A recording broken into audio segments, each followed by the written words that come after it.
À la une de ce journal, le bilan du naufrage de la baleinière à Mbandaka ne cesse de grimper. Le dernier fait état de 66 morts et 242 rescapés. Nous serons en ligne en début de ce journal avec le ministre provincial de la Santé de l'Équateur pour faire l'état des lieux de la situation.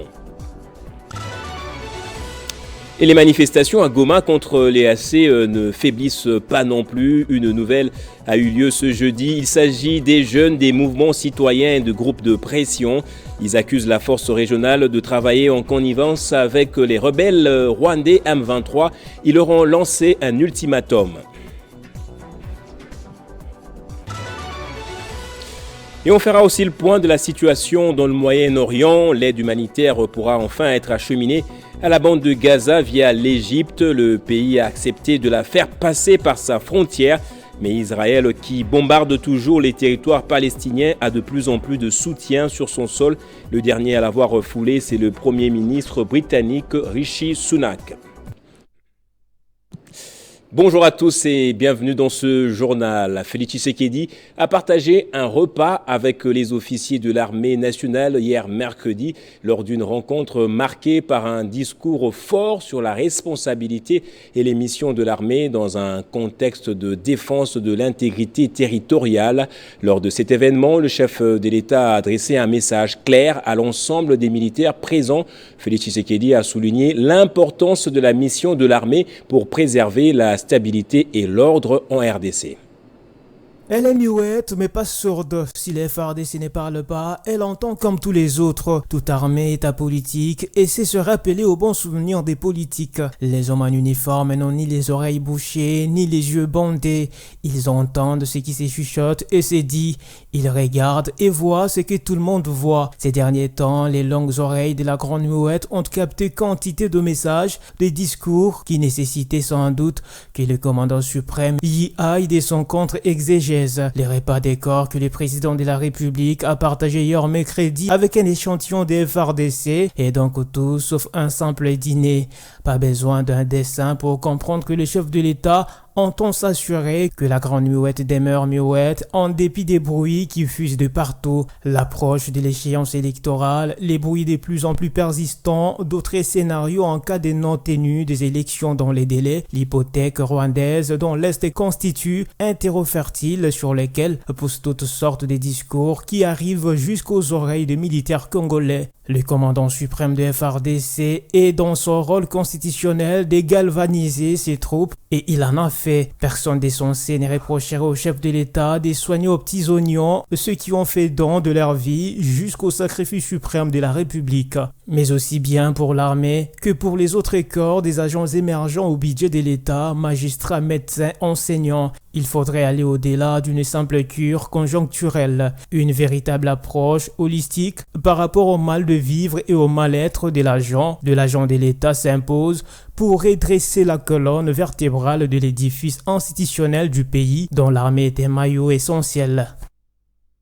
Et à Goma, c'est contre les forces armées de l'EAC que la population continue de protester. Elles sont accusées de complicité avec le rebelle rwandais du M23. La dernière manifestation en date a eu lieu ce jeudi. Les mouvements citoyens et groupes de pression s'étaient réunis cet avant-midi sur la bifurcation Katindo avant la lecture de leur mémorandum devant la représentation de l'EAC. Ils ont lancé un ultimatum aux forces régionales, les invitant à rectifier leur manière de faire, faute de quoi elles subiraient les pressions populaires. Je vous propose de suivre ce petit extrait de leur discours. Les confessions religieuses et associations des jeunes, conscients que la paix dans notre pays ne viendra ni de l'Occident ni de l'Orient, mais de notre prise de conscience et de responsabilité, venons vous avertir pour la dernière fois de l'attitude que nous allons adopter à votre égard si vous ne vous ravisez pas. Nous vous accordons une semaine, soit jusqu'au 26 octobre 2023, pour observer le comportement de vos hommes sur les lignes de front. S'ils s'entêtent, ils nous obligeront à multiplier des actions de grande envergure contre vos équipes en ville pour vous contraindre de vous retirer de notre pays et nous ne nous arrêterons pas jusqu'à ce que vous partirez. Les degrés de souffrance que la guerre nous a infligés constituent le carburant qui nous motive pour sauver notre patrie, la seule que nous avons. Pour la jeunesse, de Goma, Maître Trésor. Et je le disais tout au début dans le sommaire, le bilan du naufrage de l'embarcation dans la ville de Mbandaka est revu à la hausse. Il est passé à 66 morts, 242 rescapés selon les dernières informations. Pour en savoir un peu plus, nous sommes en ligne avec le ministre provincial de la Santé publique, Hygiène et Prévention, Affaires sociales et Actions humanitaires de l'Équateur, le docteur Luc Didier Mboula. Bonjour, monsieur le ministre. Est-ce que vous nous confirmer ce nouveau bilan? Oui, maintenant le bilan que nous avons fait état d'environ 66 corps sans vie repêchés, et puis nous avons autour de 167 disparus, et puis nous avons 242 rescapés. Voilà le bilan que nous avons à présent. Et qui est fait à ce jour des rescapés? Voilà, en fait, qu'est-ce qu'on a fait au premier lieu, le 2 premiers jours, on prenait le corps, on mettait ça dans des morgues qui sont sur place ici et enterrés sur place. Et dans ce dernier temps, qu'est-ce que nous faisons? Dès que les équipes qui sont sur le terrain, on avale du fleuve, et nos équipes de la Croix-Rouge également, ils sont bien formés par rapport à l'enterrement digne et sécurisé des corps repêchés. Ils sont en train de faire, dès qu'on trouve un corps, sur place, on cherche une terre ferme et puis on passe par l'enterrement. Le gouvernement national ainsi que le gouvernement provincial ont pris des mesures pour empêcher la survenue d'autres naufrages. Est-ce que sur le terrain, ces mesures sont-elles suffisamment vulgarisées auprès des marins? Au niveau de la province, il y a déjà un arrêté qui est en vigueur depuis longtemps. Et dans cet arrêté-là, il y a même les articles qui parlent en termes de l'air où une baleinière doit pouvoir quitter le port. Et dans cet arrêté, ça nous rappelle que lorsqu'il fait 16 heures, au-delà de 16 heures, une baleinière ne doit pas quitter le port. C'est la raison pour laquelle, par rapport à ça, nous passons à la sensibilisation, à la vulgarisation du respect des normes prescrites dans cet arrêté-là. Même le gouverneur, on avait fait une tournée, une ronde avec le gouverneur des ports, et notre pouvoir sensibiliser donc les gens, les embarcations, de pouvoir respecter, même ceux-là qui travaillent au niveau des ports, de pouvoir respecter les normes prescrites dans cet arrêté-là. Et voilà la situation qui nous est arrivée, c'est qui montre que dans ces ports-là, ils n'ont pas nos amis qui travaillent là-bas, puisqu'ils sont déjà informés de ça, notamment la DGM, nos amis de la police, la police, nos amis de la force navale, l'équipe qui travaille au niveau du port. C'est que par rapport à cette situation, nous disons qu'ils n'ont pas bien sûr respecté l'arrêté qui a été établi par le gouverneur de province. Merci beaucoup, Monsieur le ministre, d'avoir répondu à nos questions. Et la problématique de l'aide aux déplacés victimes des affrontements causés par les terroristes du M23 et du RDF à l'est de la RDC est l'intitulé de la question orale avec débat adressé au ministre des Affaires sociales et Actions humanitaires Modeste Mutinga par le sénateur Célestin Vuna-Bandi. C'était au cours de la plénière présidée par Modeste Bahati-Lukwebo. L'auteur de la question, le sénateur Vuna-Bandi, a voulu à travers sa démarche connaître la qualité de l'aide que les gouvernements apportent à ces déplacés. La réponse du ministre Mutinga a suscité des réactions de 11 sénateurs. Les uns se disent restés dans leur soif car le ministre n'a pas donné de chiffres. Les autres sont revenus sur la responsabilité du gouvernement qui devait prévoir et planifier l'aide humanitaire pour soulager les sinistrés à travers les 4 coins de la République. Modeste Mutinga a sollicité et obtenu de la plénière 24 heures pour revenir rencontrer les préoccupations des élus. Les sénateurs ont par ailleurs examiné quelques initiatives de leurs collègues avant de les adresser aux membres du gouvernement concernés. Il s'agit entre autres de la proposition de loi modifiant et complétant la loi du 31 juillet 2008 portant principes fondamentaux relatifs à la libre administration des provinces, initiative des sénateurs Louis Mbonga et Ogi Ilunga, de la question orale avec débat adressée au vice-premier ministre et ministre des Affaires étrangères sur la participation de la RDC dans les organisations internationales, régionales et sous-régionales, initiative du sénateur Jean Bakomito. Les élus des élus ont également examiné la question orale avec débat du sénateur Ogi Ilunga destinée au ministre d'État, ministre du Budget, sur la mécanisation de la prime de la 4e vague des jeunes professionnels recrutés par l'État. Pour la première initiative qui est une fusion des deux propositions sur la même matière, la plénière l'a déclarée recevable après les débats généraux. Concernant la question orale avec débat destinée au vice-premier ministre, ministre des Affaires étrangères, la plénière a recommandé la reformulation de cette dernière pour qu'elle soit adressée au ministre de la coopération régionale, tandis que la question orale avec débat adressée au ministre d'État au budget a été déclarée recevable et les membres du gouvernement concernés sera invité à la Chambre haute du Parlement très prochainement. Le président de la CENI, Denis Kadima, s'est entretenu avec la délégation du Conseil consultatif électoral de la SADC, dont la RDC est justement membre, conduite par Notemba Tshipweja, vice-présidente de la SADC et représentant de la Namibie. Cette délégation est venue prioritairement évaluer si l'environnement politique et sécuritaire du pays est propice à la tenue des élections libres, équitables et transparentes, conformément aux principes et lignes directrice révisée de la SADC. En outre, évaluer si la CENI a pris les dispositions nécessaires à la tenue et au bon déroulement des élections à venir. On écoute la chef de la délégation au sortir de l'audience. L'objet de notre visite était d'informer le président sur les objectifs de notre mission ici en RDC en tant que conseil consultatif électoral de la SADC. Nous sommes ici pour mener une évaluation préélectorale. Nous voulons également nous être saisis de la situation politique et de la situation sécuritaire du pays pour voir si elle se prête à la tenue des élections. Nous évaluons également le cadre juridique, notamment la Constitution, la loi électorale, mais aussi nous évaluons l'état de préparation de la CENI pour la tenue des élections. Nous avons rencontré plusieurs parties prenantes, entre autres les autorités du gouvernement, la société civile, les partis politiques, la presse, les différents groupements tels que celui des femmes, de la jeunesse et ainsi de suite. Bien sûr que la CENI est un acteur clé dans ce processus électoral. C'est pour cela que nous sommes venus rencontrer le président afin d'évaluer l'état de préparation de la CENI pour l'organisation des élections. En effet, oui, nous sommes satisfaits. Le président a pu donc répondre à toutes les questions que nous lui avons posées et ses réponses étaient en effet satisfaisantes. Voilà, nous sommes heureux de voir tout le travail qui se fait ici à la CENI.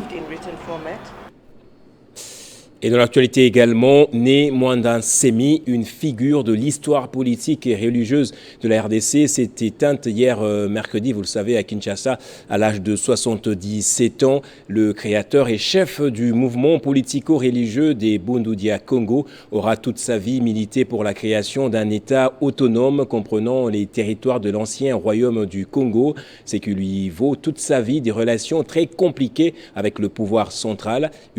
Un bref parcours de l'homme dans ce portrait signé Héritier Ntambwa.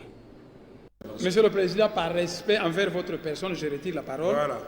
Mais la vérité reste la vérité, même si on n'est pas l'entendre. De son vrai nom, Zakari Badiengila, dit Né Mwandan Semi, ce qui signifie l'esprit créateur en Kikongo, est né en 1946 à Lozi, dans le Congo central, et c'était en mercredi 18 octobre 2023 à Kinshasa à l'âge de 77 ans. Le leader de la secte mystico-religieuse était une personnalité mystérieuse, plusieurs fois député, candidat gouverneur de la province du Congo central, élu député en 2006 puis réélu en 2011. Zakari Badiengila a été à maintes reprises de son vivant interpellé pour ses déclarations jugées par le pouvoir public incitatives à la haine tribale. Il fonde en 1969 les Bundu-Dia Congo, BDK, un mouvement d'abord culturel et spirituel qui devient officiellement un parti politique en 1986.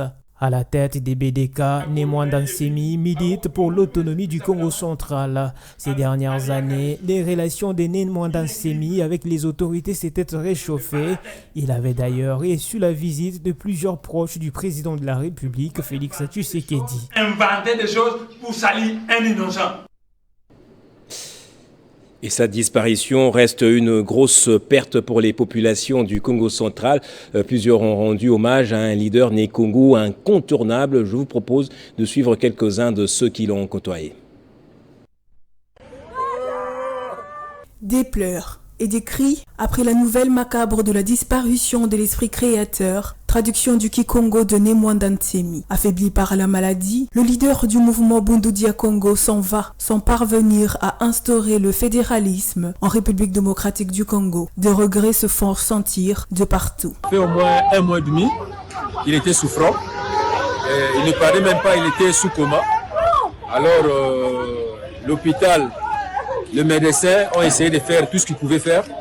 Et juste après, on l'a retourné à la maison, après avoir bien senti. Et c'était hier qu'il a aussi encore piqué, fait une réussite d'un problème pulmonaire. Et on l'a acheminé ici au centre Nganda. Et aujourd'hui à 11h. Une situation qui touche toutes les couches, y compris le corps politique. Aujourd'hui, le peuple né Congo est triste. Le Congo central pleure un grand esprit qui est Nemwanda Nsemi.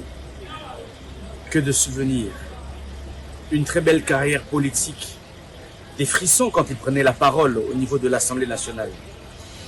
Je suis tellement triste d'apprendre son départ et nous espérons bien sûr que la terre de nos ancêtres lui soit douce et légère. Ancré dans plusieurs, il demeure immortel au travers des personnes en qui il a inculqué de son vivant des connaissances et des valeurs non périssables. Et moi, je suis l'un de ses élèves et je suis les dauphins qu'il a eu à présenter le 4 janvier 2016. Et donc, je ne peux que dire, lorsque le maître est en train de partir, et je n'ai pas cru quand je vis sa dépouille, parce que je croyais que c'était un immortel, étant donné par rapport à beaucoup de choses qu'il a eu à réaliser. Le monde retiendra de ce vaillant homme plusieurs combats menés pour la pérennisation de notre culture et la promotion de la langue Kikongo au Congo central.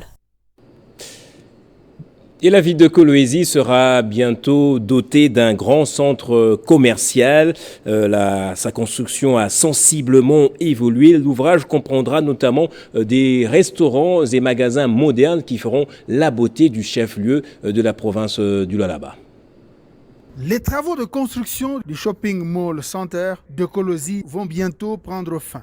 Un complexe commercial composé de 2 grands bâtiments construits en forme de X sur une superficie de 3500 mètres carrés. Il s'agit des shops, des magasins et des restaurants modernes qui composent cette bâtisse située au quartier Joli Site RVA, avenue Chemin Public. Initié par le gouvernement Masuka, ce projet permettra à la population de cette contrée de Kolwezi à s'approvisionner en denrées alimentaires et autres articles sans faire de longues distances. Les travaux sont exécutés à plus de 90%. La toiture est déjà posée. Pour l'instant, c'est la poursuite des travaux de finissage, sans oublier l'aménagement de l'esplanade. Selon l'entrepreneur, d'ici la fin de l'année, les clés seront remises à l'autorité provinciale pour l'opérationnalisation du Shopping Mall Center qui fera la fierté de toute la région. Ce projet est l'une des illustrations pour Marie-Thérèse Masuka Saini d'appeler à l'existence la vision du chef de l'État Félix Antoine Tshisekedi Tshilombo, qui a promis de revenir au Lualaba afin de poursuivre la série des inaugurations. Et l'actualité au Moyen-Orient, l'Égypte vient d'accepter le déploiement d'une aide humanitaire vers la bande de Gaza depuis sa frontière. C'est le président américain Joe Biden qui l'a annoncé au cours de sa visite de soutien en Israël. C'était aussi une occasion pour la Russie d'annoncer l'octroi de 27 tonnes d'aide humanitaire à la bande de Gaza. La décision est tombée ce mercredi dans la soirée, juste après l'échange entre le président américain Joe Biden et le premier ministre israélien Benjamin Netanyahou. L'acheminement d'aide humanitaire dans la bande de Gaza est une priorité pour la population du territoire enclavé d'Israël au vu de la situation humanitaire très compliquée qui ne cesse de se détériorer depuis qu'Israël ait décidé de riposter aux attaques perpétrées le 7 octobre dernier par le Hamas. Bombardements israéliens, déplacement massif de la population du nord vers le sud, manque de nourriture, de l'eau et de l'électricité pour les 2,4 millions d'habitants ne font qu'empirer la situation humanitaire de ces territoires. Ce jeudi, l'Égypte a confirmé à son tour l'ouverture d'un chemin pour apporter de l'aide à Gaza à travers le terminal de Rafah. C'est un accord entre le président américain Joe Biden et le président égyptien Abdel Fattah al-Sisi. Cette décision était une occasion pour la Russie d'annoncer la livraison de 27 tonnes d'aide humanitaire aux civils de la bande de Gaza meurtrie par la famine et la soif. Et la ville d'Arras, pour terminer ce journal, a rendu ce jeudi un dernier hommage au professeur Dominique Bernard, tué à 57 ans dans son établissement dans un attentat islamiste vendredi dernier. Attentat plutôt perpétré par l'un de ses anciens élèves. Le président Emmanuel Macron et le ministre de l'Éducation, Gabriel Attal, ont pris part au requiem célébré par l'évêque d'Arras, Monseigneur Olivier Léborne. Pour rappel, la présidence de la République a nommé Dominique Bernard, lâchement assassiné vendredi dernier au grade de chevalier de la Légion d'honneur, selon un décret paru ce jour au journal officiel. Place au rappel des titres à présent. Le bilan du naufrage de la baleinière Mbandaka ne cesse de grimper. Le dernier fait état de 66 morts et 242 rescapés. Et à Goma, les manifestations contre les forces régionales de l'EAC ne cessent de faiblir. Une nouvelle a eu lieu ce jeudi. Il s'agit des jeunes de mouvements citoyens, des groupes de pression. Ils accusent la force régionale de travailler en connivence avec les rebelles rwandais du M23. Et on a fait le point de la situation au Proche-Orient. L'aide humanitaire pourra enfin être acheminée à la bande de Gaza via l'Égypte. Le pays a accepté de la faire passer par sa frontière. On va rester ensemble cette fois pour lire les journaux.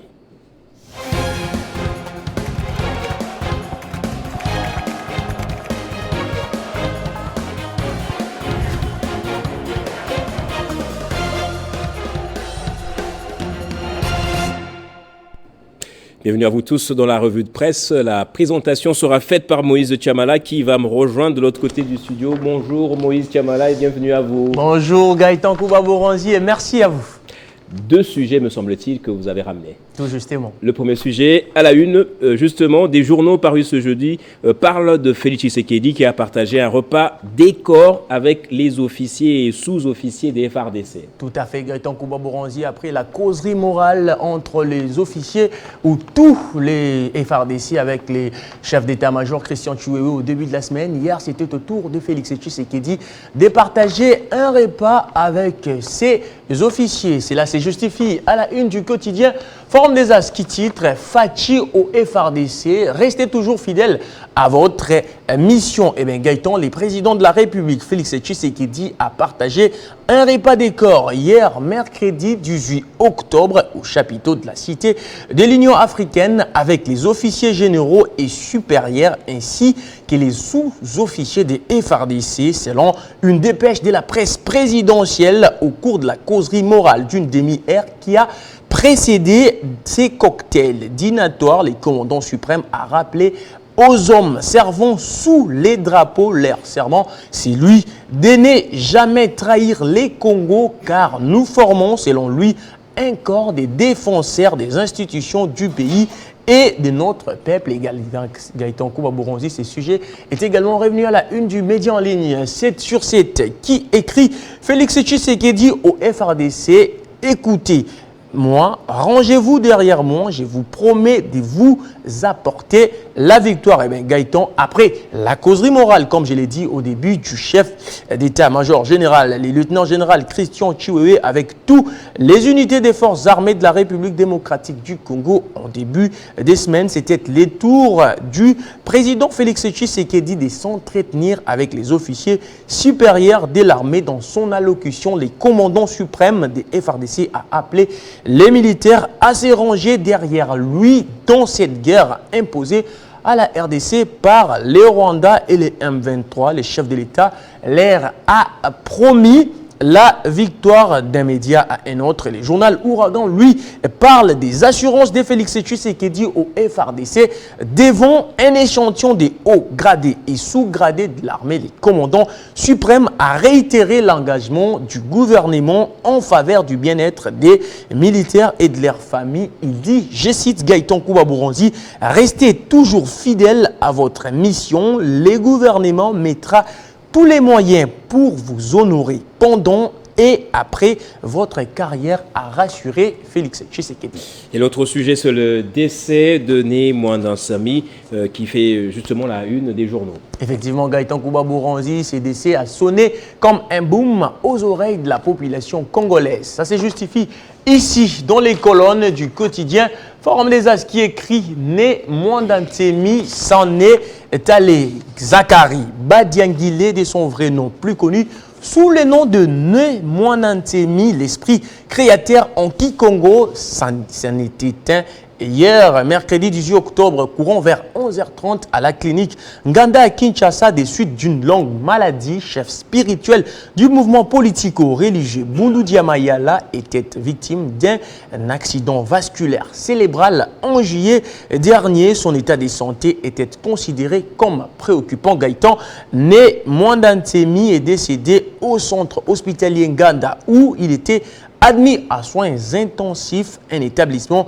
situé non loin de sa résidence qui sert également du quartier général de Bélika. Un sujet qui est également commenté dans les colonnes du journal L'Avenir. Mort à l'âge de 77 ans à la suite d'une longue maladie, le député national honoraire Né Mwandansamy était une personnalité politique et auteur congolais né en 1946 à Luozi, un territoire de la province du Congo central. Il est connu pour être chef des files du mouvement politico-religieux Bundu Dia Mayala. Chimiste de formation, Né Mwandansamy revendiquait l'héritage spirituel des Simo Kimbangu.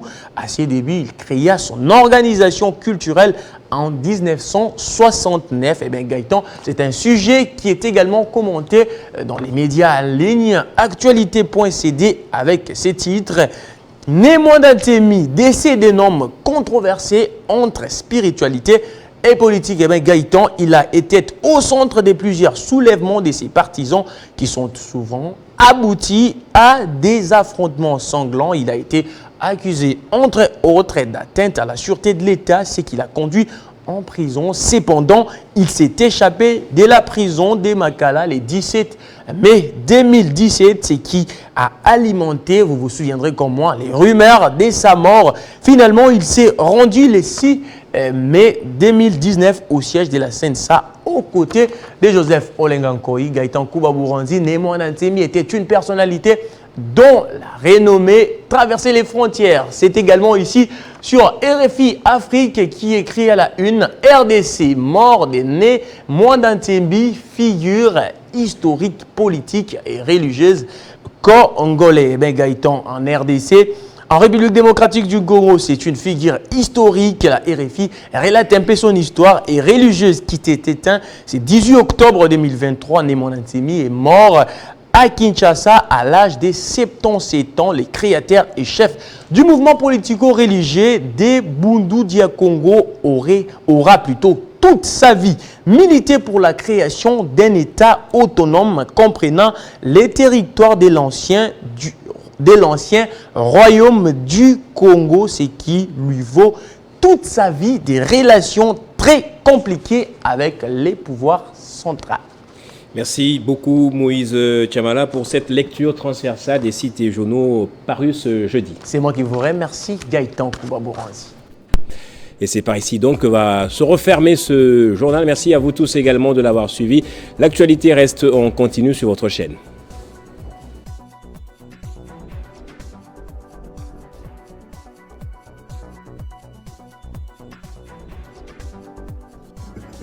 Retrouvez toute l'actualité en continu sur www.tele50.cd.